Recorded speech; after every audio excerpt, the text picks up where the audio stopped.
I'm Klaus Hoeckner. I'm from Austria. I'm sitting in Vienna at the moment, in the heart of Europe. It's very cold outside, we have snow, and I'm happy to be in my office and to be able to present you something about the digital policies which we have in the European Union, or the legal framework which we have in the European Union and in Austria. Obviously, I'm sitting in the European Union. Who I am, I want to shortly present me. I'm the member of the board of the directors of the so-called HGB. HGB is the Hilfsgemeinschaft der Blinden und Sehschwachen. You can translate it literally. We are a big organization for blind and visually impaired persons here in Austria. Big because Austria is a small country. We have only 8.5 million inhabitants, but our company, our organization, we do have about 7,500 members. And this means we cover a share of 2/3 of all the persons that are blind in Austria. Legally blind persons in Austria, there are about 12,000, and 7,500 are members in our organization. I try to speak a little bit slower because I tend to speak in a fast way, so that it's possible for you also to follow me. I really would like to appreciate it if you have any questions, then please jump in. I can't see if there is any question from your side because I can't see your faces. All the videos are turned off, and I can't see if you make any signs with your hands or something like that. So please jump in if there are any questions. I'm in the field of inclusion and information and communication technology since 2001. I'm working with several organizations in this field. My starting point was with ICT at the university.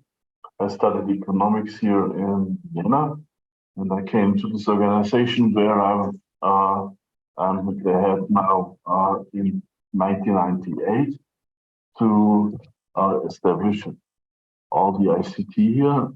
And I discovered, okay, we have really a problem, especially for blind and visually impaired persons, to be able to join the digital world. This digital world means all the appliances that we have, from web to smartphone, normal appliances that you have on your computer, may it be an Apple or may it be a Microsoft device, and so on and so on. So I decided to dive a little bit deeper into this topic, and to discover how can we make the digital world accessible for persons with disabilities. I'm a member of the Austrian Disability Forum, which is an umbrella organization for organizations for persons with disabilities in Austria. And the Austrian Disability Forum is also a member of the European Disability Forum and the ISPD, which are umbrella organizations in Europe in representing persons with disabilities, respectively representing organizations for persons with disabilities. A question for you now: does anybody know what IAAP is?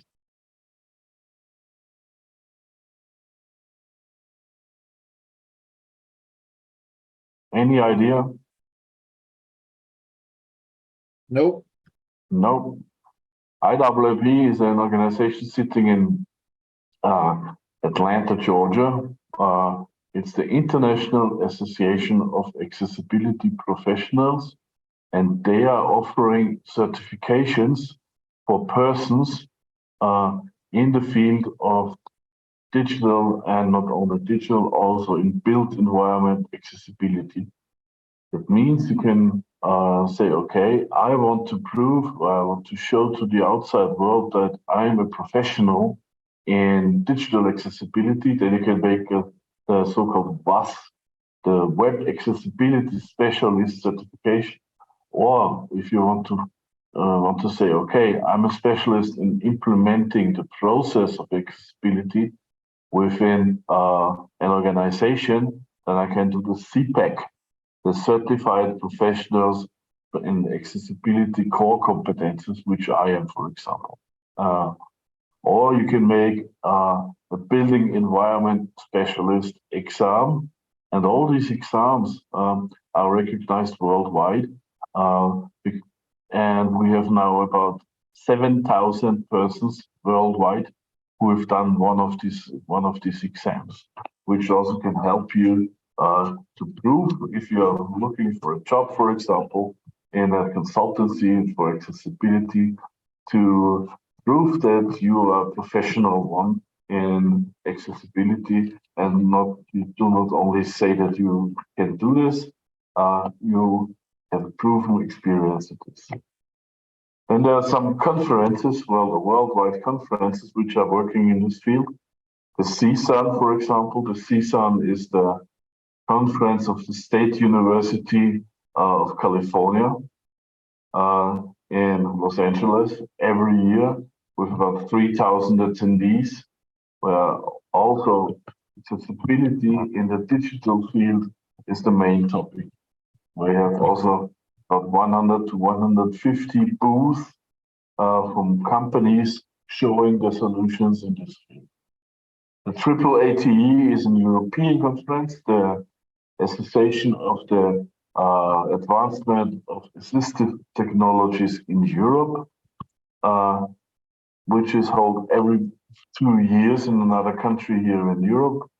Also with about 500 to 600 attendees on a professional level, showing their experience, their products, their solutions, their services in the field of assistive technologies. And the last one is the ICT-Accessibility, which is a long-standing conference on a university level, founded by a guy here from Austria, Mr. Miesenberger from the University of Linz, existing since 1986. With about 500 to 700 attendees from universities working in the field of digital accessibility. And then I'm also a member of standardization in different European and international bodies like the SAN and the ISO, and an ambassador of the Zero Project. And the Zero Project is a worldwide organization also sitting here in Vienna, showing solutions for persons with disabilities. Every year you have 80 solutions, policies, and practices, which are shown here at the United Nations Organizations building here in Vienna to the public. In pre-COVID times, we had about 800 to 900 attendees. Now it will be about 300 to 500, and the others are online. So that's, unfortunately, I forgot it to translate in English, but I will translate it only to make you aware of the level or of the degree of problem that we are speaking of. We are speaking of permanent disability, for example, in Austria, in 2015, from 18.4% of the population. 14% of the population do have a problem with mobility or constraint in mobility. 7.3% of the total population in Austria, for example, they do have multiple disability. 4.3% or 3% who have problems with seeing, visual impairment. Psychosocial problems of 3.7%, 2.1% hearing or deafness, learning problems mental health problems, 0.8% of the population, and 0.4% who have a problem with speech, means they have speech disorder. You can translate it to the other world. As you can see, we are the biggest minority of the throughout the world. I have seen the last WHO report, which will be published, I think, next week, and they say in total in the whole world we have about 1.6 billion persons with a disability. So that means we are the biggest minority in the world. If you count the family, if you count the relatives, if you count every person who is in touch with this 1.6 billion people, then we have about 3.9 to 4 billion people which are directly or indirectly touched by a disability. And it's now really time that this big number of persons with disabilities is heard and recognized also by politics and by the companies, by economy. And that's the reason why I'm speaking today about the legal framework of disability, which is now exists here in Europe, which is becoming better and better. Access to the internet is a special problem, for example, that we have the person with disabilities. With age, disability becomes more common. We see that if you're elderly, if you're in the share of the elderly people, that means 65 plus, then you're facing multiple disabilities. You're facing a problem with the hearing, you're facing a problem with seeing, you're facing cognitive problems, cognitive and mobility problems. Especially in Europe or Japan or in the United States of America, for example, we have a share of between 20 to 30% of the total population, which is older than 65 in 2025. In Europe, we are talking about a share of 65 plus persons of 30% in 2030. That means if we count the elderly people, if we count persons 65 plus also to the group of persons with disabilities, the group of persons with disabilities is growing by significant number. In the USA, for example, the population continues to age with some 33 million baby boomers, which are reaching the age of 65 plus in the year 2030. 4.95 billion people use the internet worldwide. Out of the, I don't know how many persons, what's the exact figure now at the moment in the world, yeah.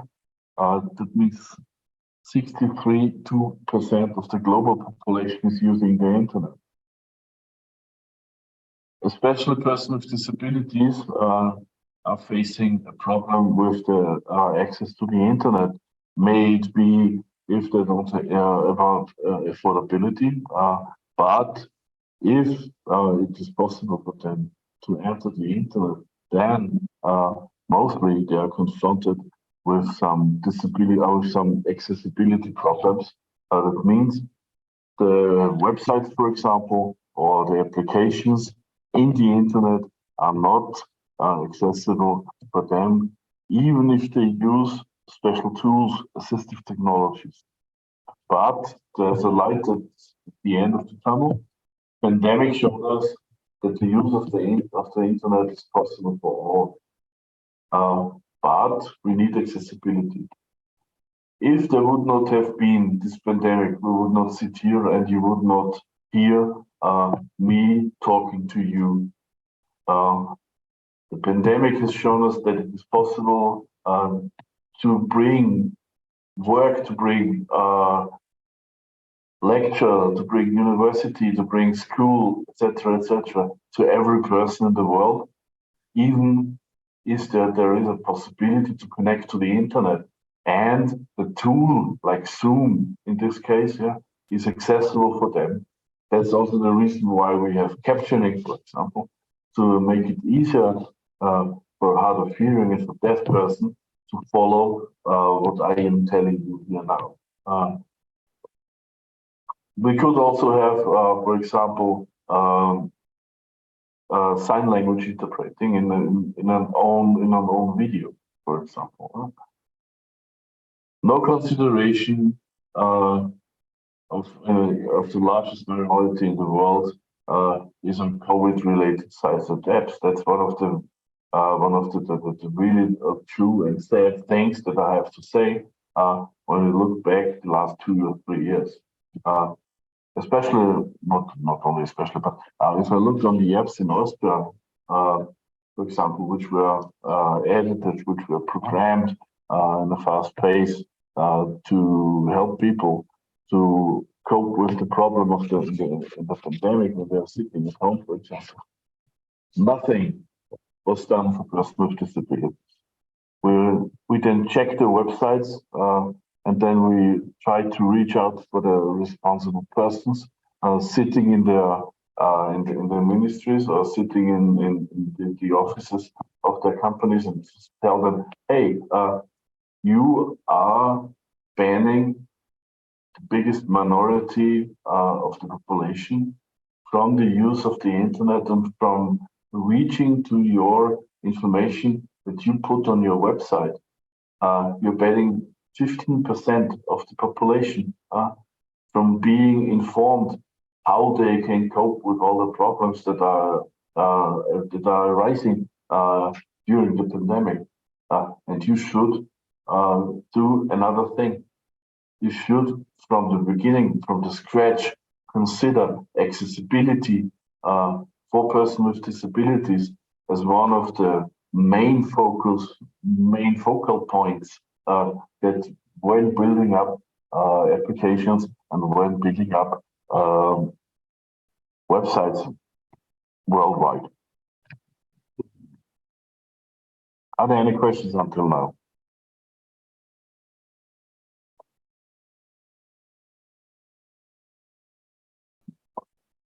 No, Klaus, thank you. Oh, okay. So the problem is when I look at the digitalization of bridging the digital gap or filling the digital gap in general, then I have so many things. I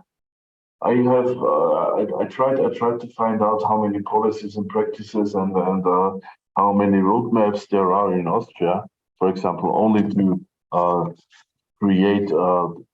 create digital access or to create more digitality or whatever you want to name it. And I found an overview on the website of the state website. Oops.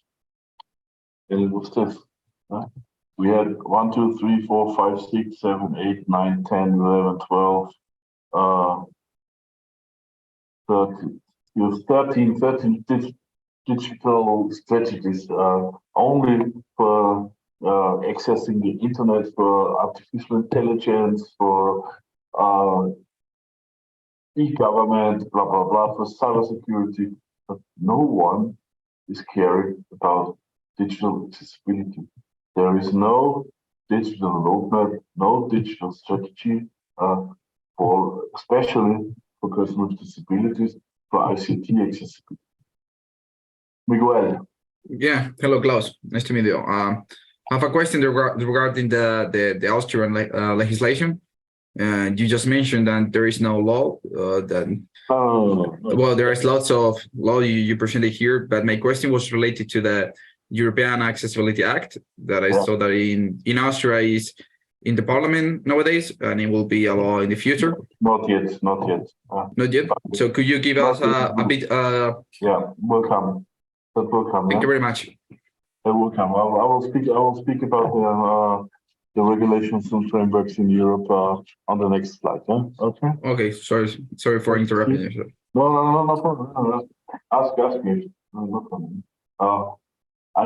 What I meant to express here is we have so many roadmaps, we have so many strategies, we have so many whatever, yeah, position papers, blah blah blah. But nothing is really explicitly for persons with disabilities. We have a law, yeah. That's true. Yeah, we have a law, yeah, but there are so many efforts put into all these strategies, yeah?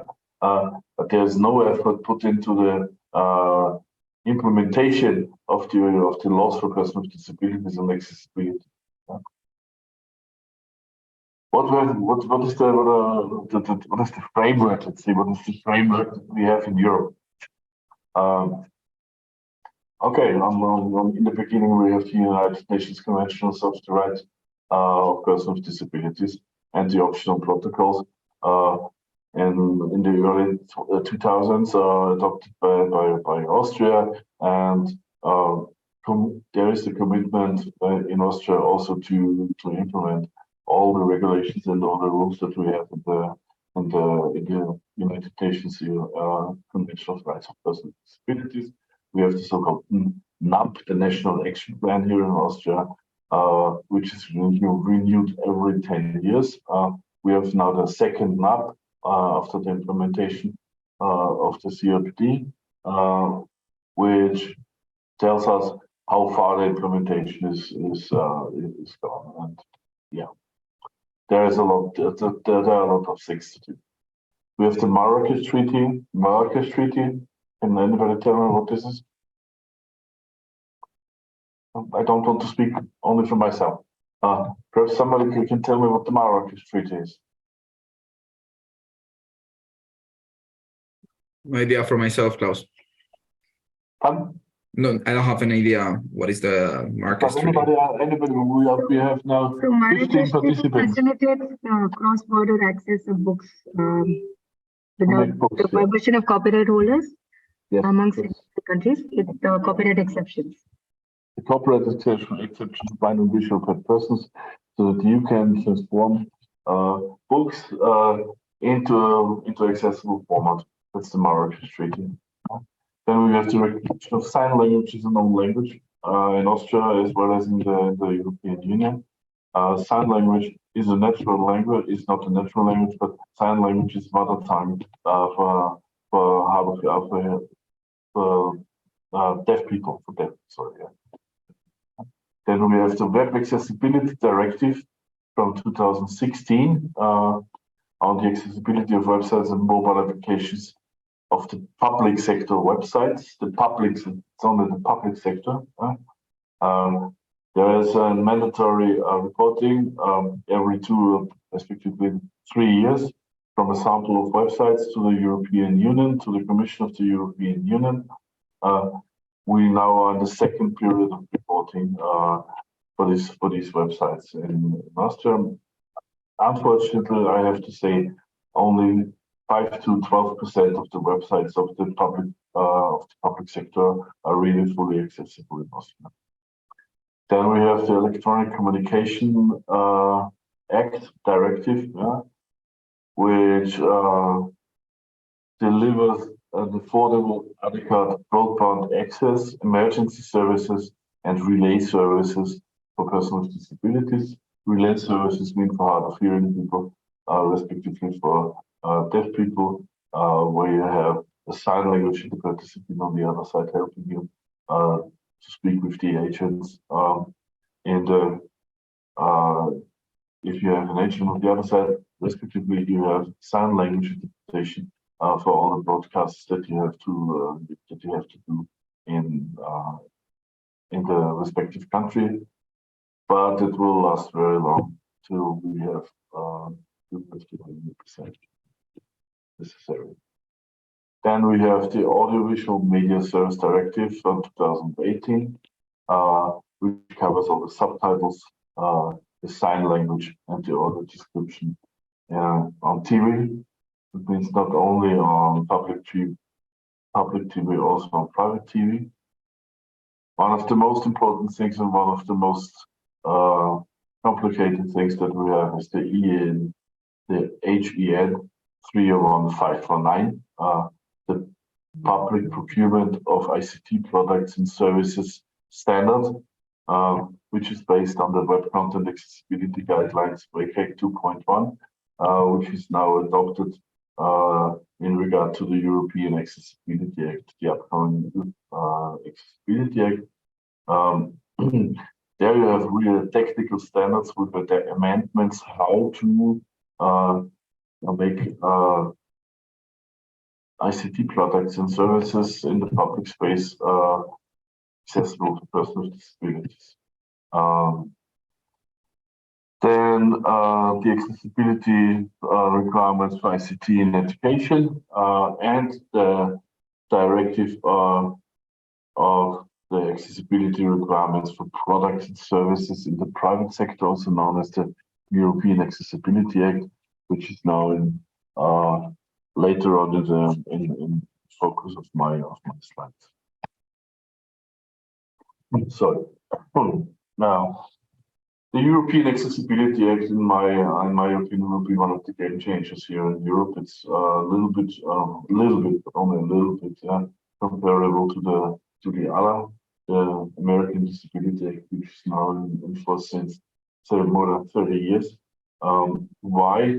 Because it's the first regulation that we have, the first framework that we have, that also has a mandatory enforcement of the implementation of accessibility. When I look at the Web Accessibility Directive, for example, there is no real enforcement of the implementation of the accessibility of websites.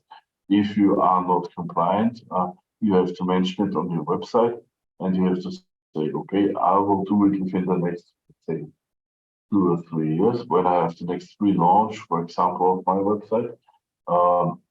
But if you don't do this, nobody will give you, you don't have to pay. And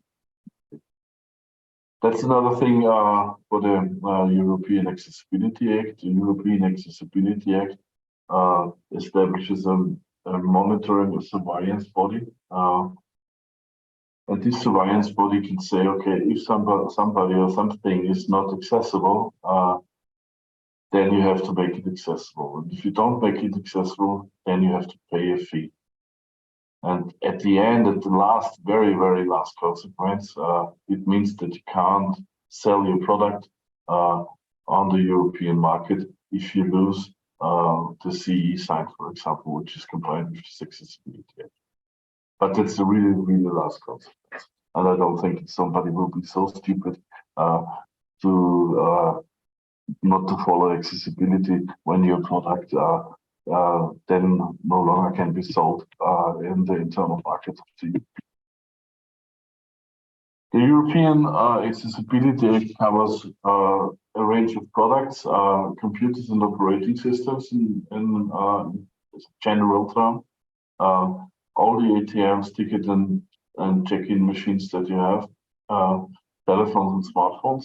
That's also a very, very important thing.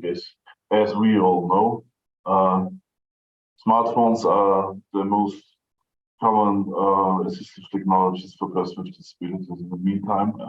And if smartphones are not accessible, then we have a problem. By the way, there is an initiative from an umbrella organization called Mobile and Wireless Fund, which is the umbrella organization for telephone, smartphone producers. They have an initiative called GARI.info. When you look on the website, Global Accessibility Reporting Initiative, where you can find accessible smartphones and accessible products for smartphones regarding to the area where you live. Look on the website. It's a very interesting website. Yeah. Then all TVs and all digital television services have to be accessible regarding to the European Accessibility Act. Telephone services and related equipment, all visual media services, and all the transport services and all services that are related to transport services. It means public transport as well as the private transport, they have to be accessible. That's a real big thing. Means not only the website, it means also all the services that you have, also the access to all the sites that you have, for example, and all the buildings, they have to be accessible. And the way that some standards are building up accessibility. And another very big issue is financial services. All the banking services have to be accessible. Not only the ticket machine, also all the subsidiaries, also all the online services that you have in regard to financial services, they have to be accessible.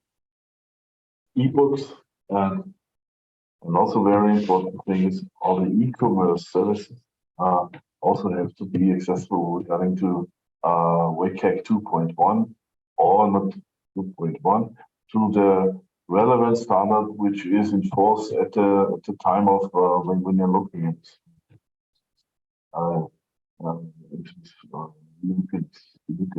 which has to be transposed to the different countries. The transposition phase is in effective 2022, June 28. 15 states, 15 countries in the European Union got the letter from the Commission because they are late in the transposition. Austria, too. But in Austria, we have now in the not in the parliament, but in the ministry, they will bring it into the parliament before Christmas, and I hope that it will be in force in Austria by the end of January next year. The implementation starts now, and will be effective by July 28, 2025, with some exemptions, unfortunately. One of the exemptions is, for example, for tickets, not for tickets, for ticket vending machines or for ATMs, when they are bought during the transition phase of August 4 till the end of the life cycle of this product. Because when you buy an ATM, for example, the life cycle of the ATM is normally 10 to 15 years. And if you buy it in 2021 or bought it in 2021, you cannot change it in 2025 because of massive burden of massive financial burden for the banks. That's one of the examples that then. All products and services must comply to the rules. You find all the links to these annexes and to the European Accessibility Act and in the PowerPoint files, and I hope the PowerPoint files will be distributed then.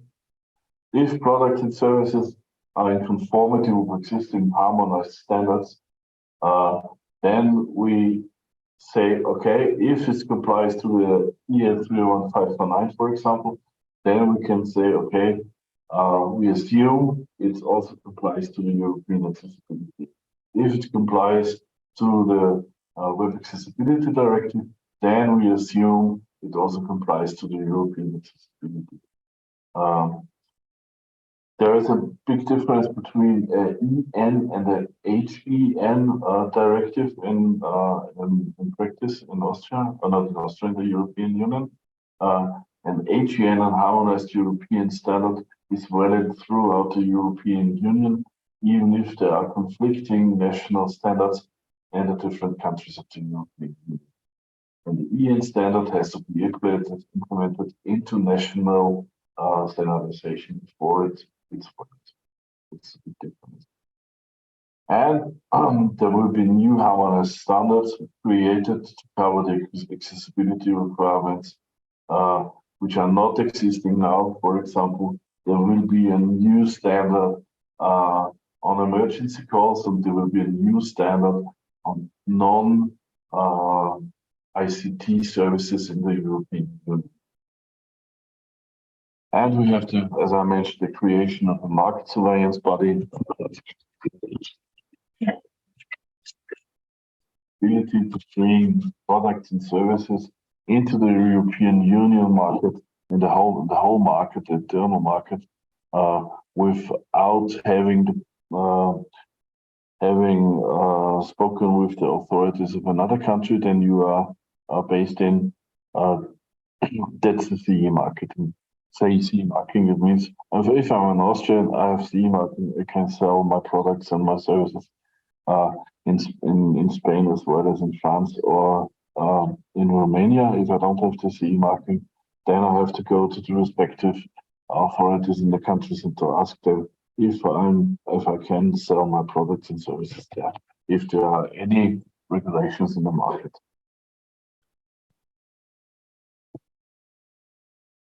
So, in general, if you have to have a quick overview of all the things, that means we have accessibility obligations in the European Union to economic operators, to public authorities, to public procurement, or with you using EU funds for fundings, for example, for projects. Then you have also be aware of these regulations, and there are some standards. Economic operators have to be aware of the European Accessibility Act, the Communication Code, and the Web Accessibility. The Audiovisual Media Services Directive. For public authorities, you have the Web Accessibility Directive, and for public procurement, the EN 01509, the Public Procurement Directive. If you use funds, if you want to have money from the European Union, you also have to be aware that all these regulations are ready for you. For example, was in the meeting last week for the European Social Fund, and the European Social Fund as one of the preconditions that the EN 301-549 is covered when you want to apply for fundings out of this pot of money. And the standardization, there are several mandates. And mandate of the Commission means the Commission is asking the European standardization body if they want to set up a standard.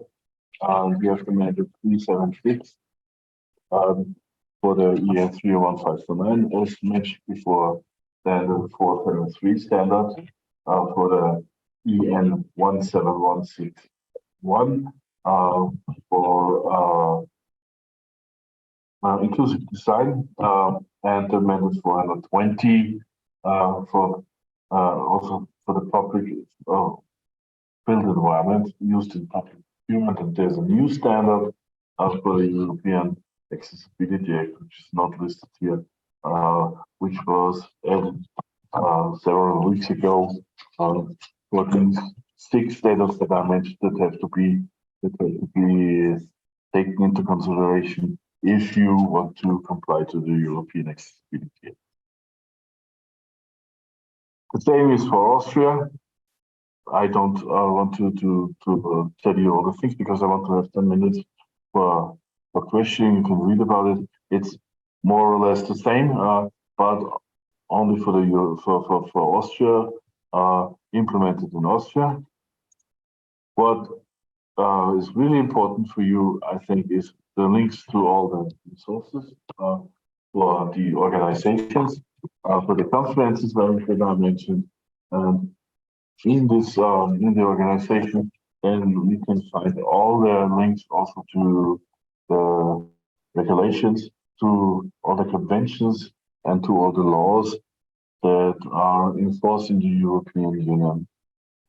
If you want to have any special, if you do have any special problem, if it's a special question, if you need a special link, for example, don't hesitate to contact me and I will send it to you. So that's the end of my presentation now at the moment, and I want to go to the questions and answers, please.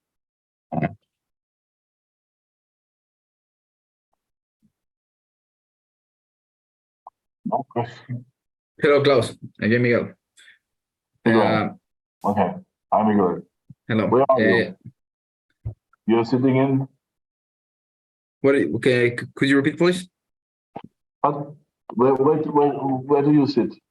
I come from Spain. You sit in Spain?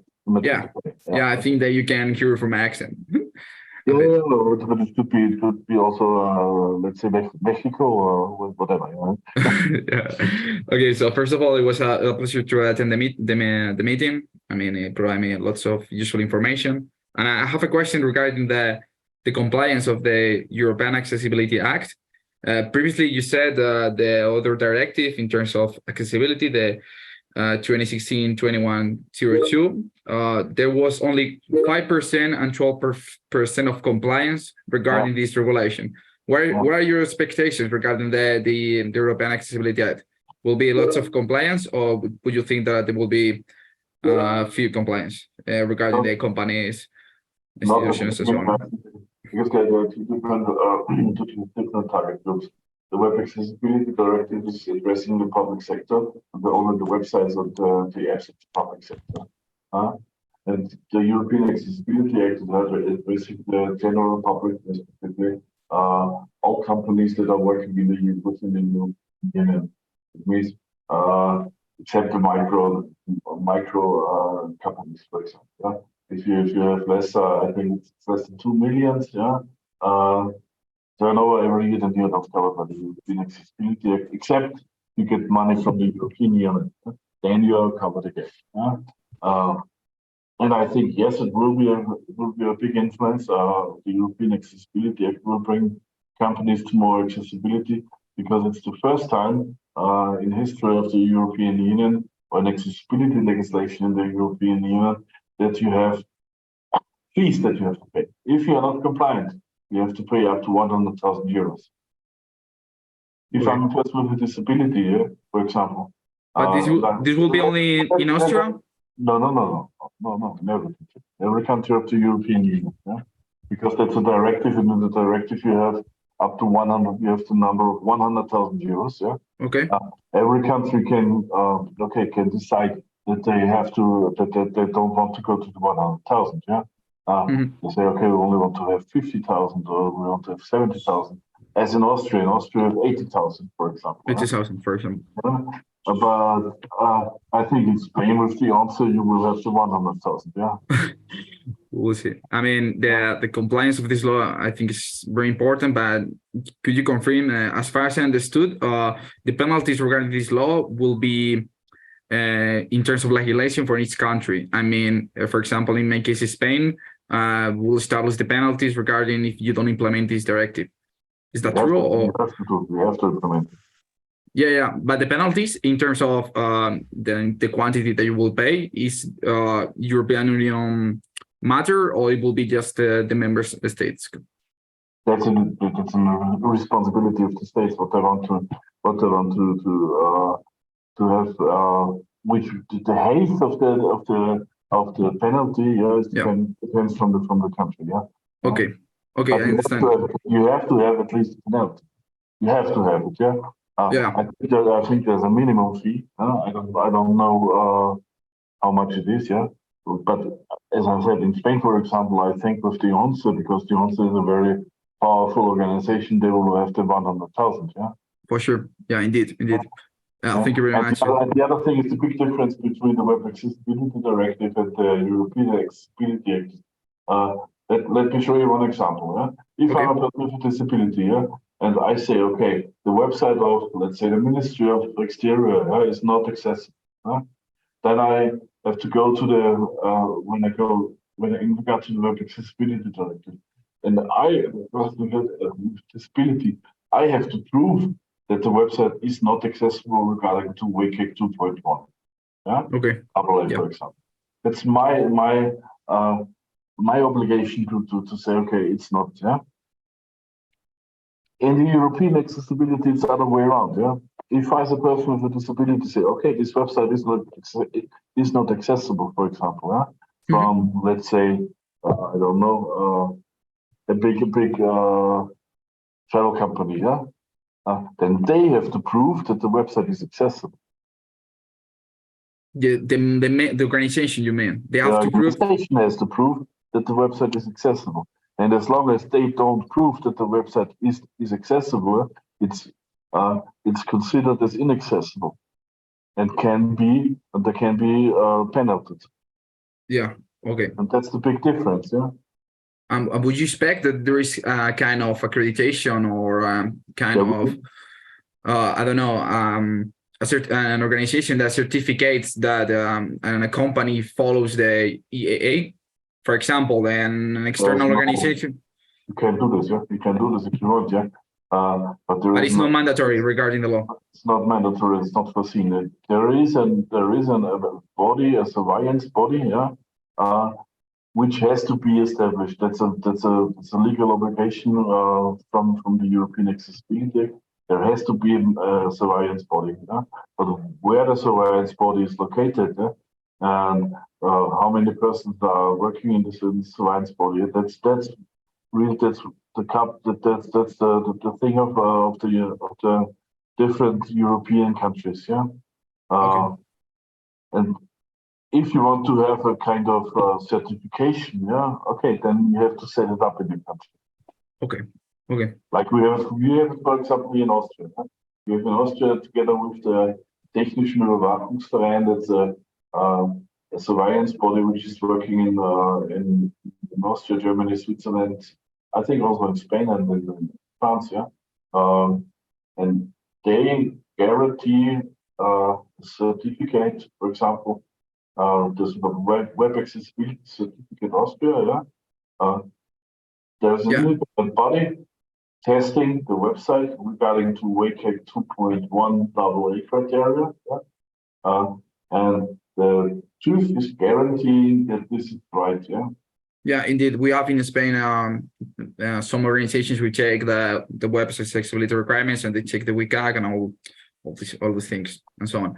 So, but the real big thing in the European Union is if you really don't cover all the regulations that are on the market and you really refuse on the long term, you know, to make your website accessible, then you will lose the CE marking and you can't sell any products outside of the country where you are stated. Indeed, indeed. So that's all from my side. Thank you very much for your answers, Klaus. Thank you. Hello, Klaus. This is Nidmita. I just wanted to check whether this is only applicable to government agencies or is it applicable to the private sector as well? Could you please repeat? I couldn't understand you. Is the compliance requirements only applicable to government agencies or is it binding on private organizations as well? It depends. For the WCAG, for the Web Accessibility Directive, it's government. European Accessibility Act, it covers the whole private sector. Okay. But you have to be in this list. Wait. So if every country has its own national legislation as well as the European Accessibility Act, which is binding. The European Accessibility Act, if they have their own national legislation, the European Accessibility Act overrules the rules that they have, the national rules. Okay, so every state has its disability legislation and the European Accessibility Act governs the accessibility requirements. Did I get it correct? I'm sorry, your voice is... No, so I'm asking you, every country has its own national legislation and their accessibility requirements are governed by the European Accessibility Act. That is my understanding correct? No. If you have your own national accessibility legislation now, yeah, Yeah. then the European Accessibility Act replaces the national legislation. If you decide to have it parallelly, if you say, okay, my national legislation is in force parallelly to the European Accessibility Act, then the regulations of the European Accessibility Act are overruling your national legislations. But it wouldn't make any sense for you to have parallelly two legislations in kind of accessibility. If you have the European Accessibility Act, which is a European-wide legislation. Okay. Okay. So most of the bodies, most of the countries, they will implement the European Accessibility Act and then set aside the national legislation. Okay. The old one, yeah? Yeah, thank you.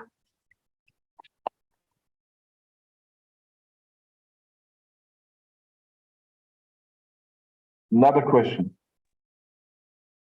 If I may, how do these regulations apply to online education and access to resources? All materials that are given in online courses, particularly how did schools handle that during the pandemic? Schools are not covered by this, I'm sorry. Thank you. That's excellent to know. I wasn't clear on that. Schools and universities are not covered by it, yeah. That's a big problem, because there was Germany and there was Austria. There were the two front runners in being against the inclusion of schools and universities. Because they said if there is no money for the implementation of a special building environment accessibility, for example, in all the buildings that they have.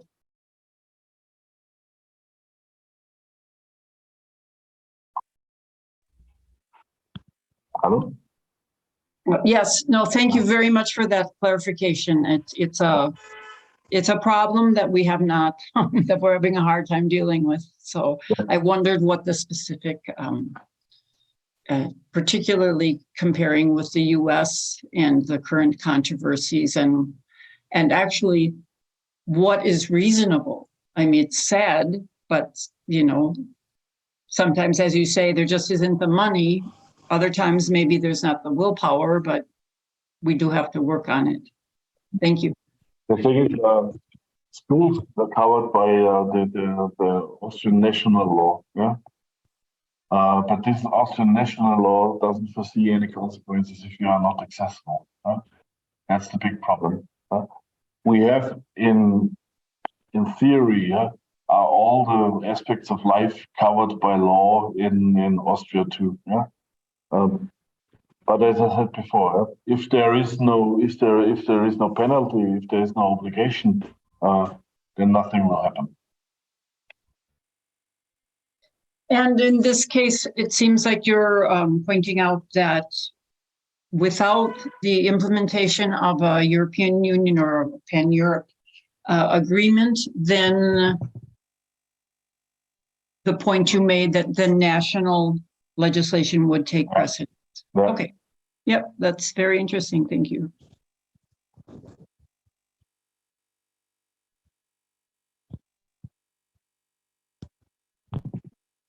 Okay. Nothing. I will send the files. I will send the files to. Sorry, Klaus. I have one question, please. Yeah.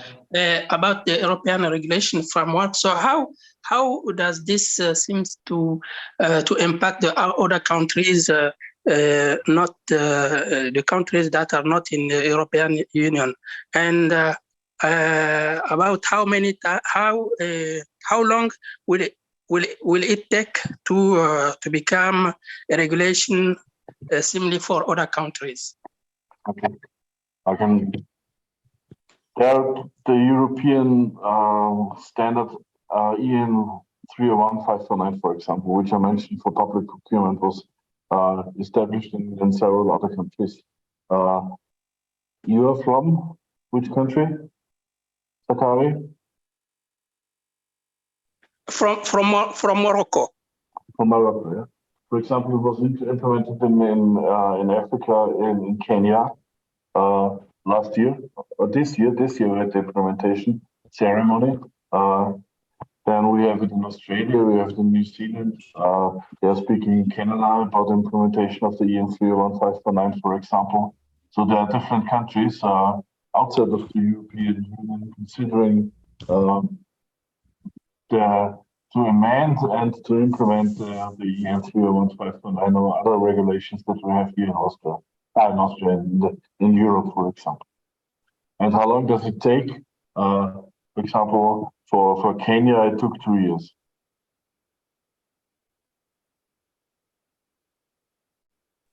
Okay, thank you. Thank you. Hi, Klaus, this is Nirmata. Again, so I was just wondering about the status of implementation of the Marrakesh Treaty, since you mentioned it in the beginning of your presentation. I'm just curious to know, after the treaty came into force, what's happening over there? What difference does it make? You ask about the implementation of the Marrakesh Treaty in the European Union. Correct. Correct. Yeah.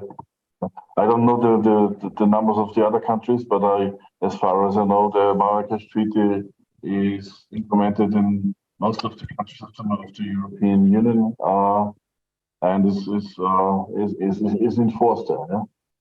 So it's possible to translate all the content of non-accessible books to accessible books. Okay. But I don't know the exact numbers. I'm sorry. Yeah. But I can have a look after it. Yeah. Okay. Thank you so much. I know in Austria they implemented it. Yeah. But and as far as I know, I think but no. Every number I'm saying now is wrong because I don't know it. Okay. Thank you. Okay. So because I've seen there is a need for them for the slides, I will make the slides accessible and then send it to Julie, and Julie can spread this. Is this okay for you? That would be lovely. Yes, that would be great. Thank you. Yeah. So it means would appreciate that. the last slides that I have now here, I will make the all the alt texts and all this stuff, and then send it translate it to an accessible PDF and send it out to Julie. Okay. Lovely, Klaus. Thank you very much. Okay. So if there are no other questions, we are sharp at 2 o'clock in the afternoon here in Vienna. I don't know what time is for you. Thank you very much for joining me for this little bit dry and complex stuff that I have to present here today. But I think policy and politics is one of the underlying one of the underlying things that we have to have in every country. Otherwise, accessibility will not be a reality in all of our countries. So thank you very much. Stay safe, and as I always say in COVID times, stay negative. Thank you very much, Klaus. Thank you. Have a nice day. Bye.